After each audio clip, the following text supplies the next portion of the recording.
getting a loan. It can be the single most important moment for a small business. But what if that huge decision came from an AI? Today, we're going to dig into a new research paper that puts old school credit models against these powerful new algorithms. The goal? To see if we can build a system that's not just more accurate, but actually more fair. All right, let's get into it. So first, let's just set the stage. Small and medium-sized businesses, SMEs, you'll hear them called, they are absolutely vital. Seriously, they're the ones driving innovation, creating jobs. They are the backbone of the economy, pretty much everywhere you look. And yet, here's the problem. For so many of these entrepreneurs, getting access to credit is a massive hurdle.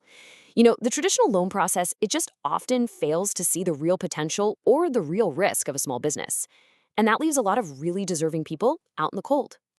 Okay, so the heart of the problem really comes down to the old models. For decades, lenders have been relying on these statistical methods that are, easy to understand, but frankly, they're just not always that good at their job. For a long, long time, the reigning champion of credit scoring has been a model called logistic regression. Now, its biggest strength, it's simple. A loan officer can look at the results and tell you exactly why you were denied. But its weakness, well, it misses all the messy, complex, real-world patterns of finance. And that leads to a whole lot of wrong calls.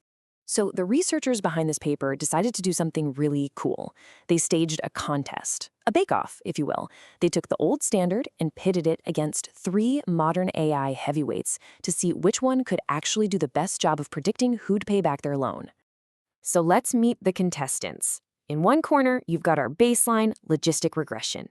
And in the other corner, we've got 3 challengers. Think of Random Forest as a team of experts, all working together to handle complexity. XGBoost, that's the super athlete, built for pure speed and performance. And then there's the neural network. It's the detective, designed to find these deeply hidden patterns in the data that everyone else just misses. Okay, so the first, most obvious question is, which one is just the best at getting the right answer? Who's got the highest overall accuracy? And the results are in.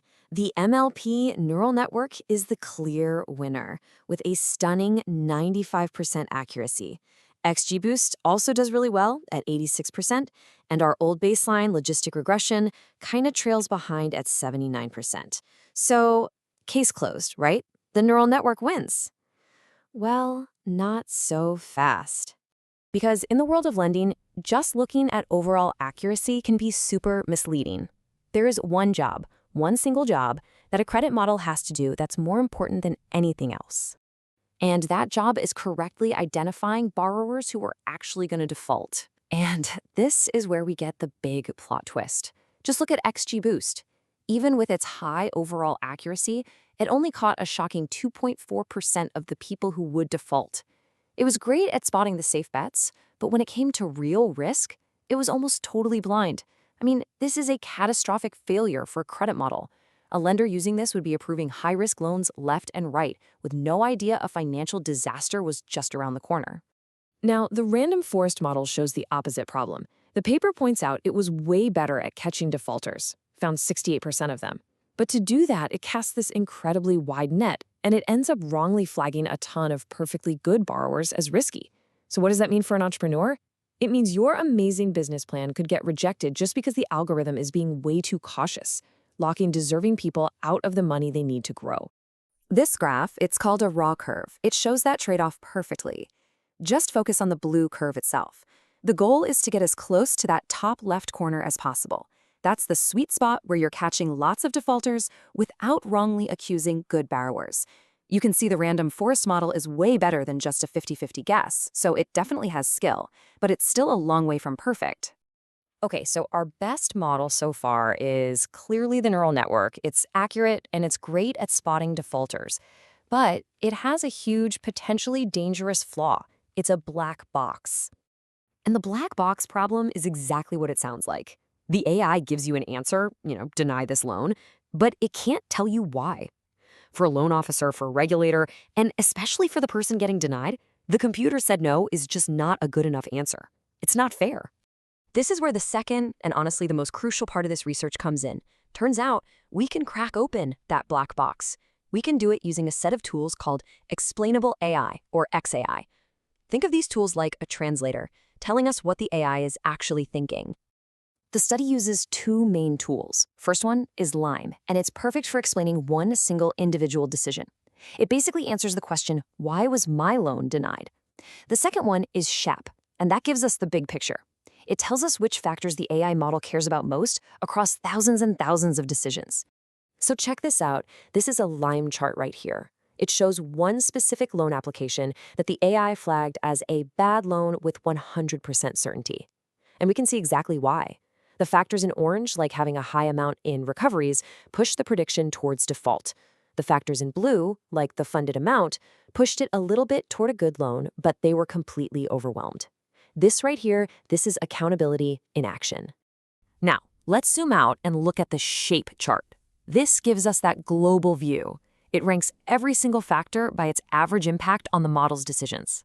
And it is crystal clear what this neural network cares about most: the outstanding principal on the loan, how much has already been recovered, and the total loan amount. These are the big levers driving the entire system.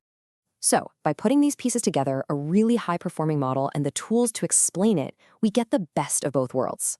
We get the incredible accuracy of a neural network without giving up the accountability we need for fair and responsible lending.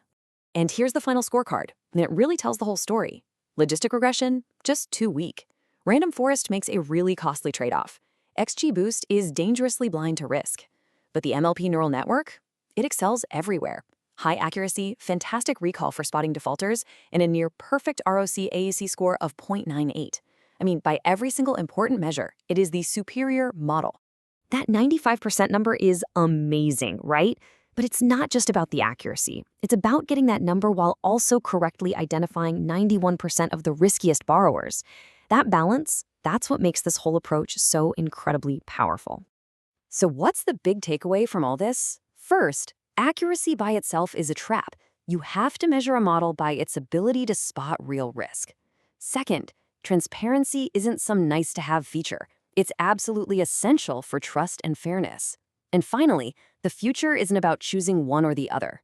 The best systems are going to be the ones that pair powerful AI with really robust tools for explainability. At the end of the day, these new tools give us a real, genuine opportunity to make finance fairer and more accessible for everyone. So the question isn't really, can we do it anymore? It's, are we ready to do the hard work to build it responsibly?